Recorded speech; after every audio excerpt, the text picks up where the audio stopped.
कार्तिक का महीना था और वृंदावन की कन्याएं कार्तिक नहा रही थी। अपने यहाँ पे भी नहाती है ना। हाँ, तो हेमंते प्रथमे मासी नंद व्रज कुमारिका। कार्तिक का महीना था और ब्रज की कन्याएं, वृंदावन की कन्याएं कार्तिक नहा रही थी और उसमें वो कात्यायनी देवी का व्रत करती थी, पूजा करती थी और कात्यायनी मैया से कहती थी, कात्यायनी महामाये महायोगिन्यधीश्वरी नंद गोप सुतम देवी पति में कुरुते नमः। हे कात्यायनी मैया, वो नंद का लाला है ना, नंद गोप सुतम देवी। हे माँ, वो नंद का जो लाला है ना, उसको मेरा पति बना दो। पति में कुरुते नमः। कात्यायनी मैया से रोजाना प्रार्थना करती थी, पूजा करती थी। और एकादशी का दिन था। गोपियां जो कन्याएं कार्तिक नहा रही थी, यमुना जी में स्नान करने के लिए आई और भगवान से, कात्यायनी मैया से भगवान को मांगती थी, प्रार्थना करती थी। तो भगवान उन पे कृपा करने के लिए, दर्शन देने के लिए आए और जैसे ही देखा तो वो गोपियां यमुना जी में निर्वस्त्र स्नान कर रही थी। ठाकुर जी उनके वस्त्रों को उठाकर कदम के पेड़ पर चढ़ गए। उन्होंने स्नान किया और देखा कि उनके वस्त्र नहीं है।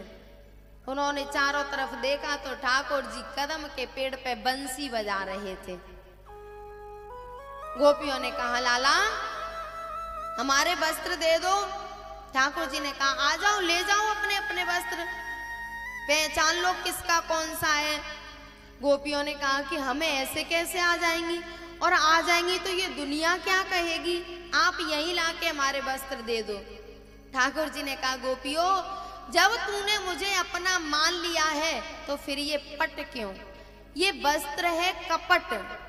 प्यारे, जहां पर दोहरा बर्ताव होता है, अर्थात जहां पर अपनापन नहीं होता, वहां पर पट की जरूरत पड़ती है। और भगवान ने कहा है, मोह कपट छल छिद्र न भावा। भगवान ने जो भक्त और भगवान के बीच का आवरण था कपट, उसको नष्ट किया है, उसको हटाया है। भगवान ने कहा, जब तूने मुझे अपना मान लिया है तो आ जाओ। और प्यारे, भगवान का श्रेय है कि तुम जैसी हो वैसी ही मेरे पास आ जाओ, कोई कपट मत करो। और हम क्या करते हैं, जब हम गुरुजनों के पास जाते हैं, भगवान के पास जाते हैं, तो अपने बुराइयों को तो छुपाते हैं और अच्छाइयों को बताते हैं। और होना ये चाहिए कि भले ही एक बार को अच्छाई मत बताओ, क्योंकि गुरु एक शक्ति होती है, उनसे अच्छाई छुपने वाली नहीं है। लेकिन यदि बुराई को कह दिया तो जाने ते छीजें कछु पापी। जो हमारे अवगुण होते हैं उनको यदि हम गुरुजनों से कह देते हैं तो वो अवगुण नष्ट हो जाते हैं। यही भाव भगवान का है कि तुम जैसी हो वैसी मेरे पास आ जाओ, अपने अपने वस्त्र ले जाओ। गोपियां आई और अपने वस्त्रों को लेके गई हैं। भगवान ने उनका जो आवरण था वो भंग किया है। भक्त और भगवान के बीच का जो आवरण था उसको नष्ट किया है।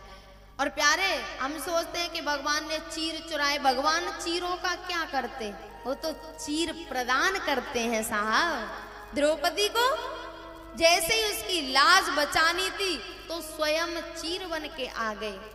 तो भगवान ने आवरण भंग किया है भक्त और अपने बीच का।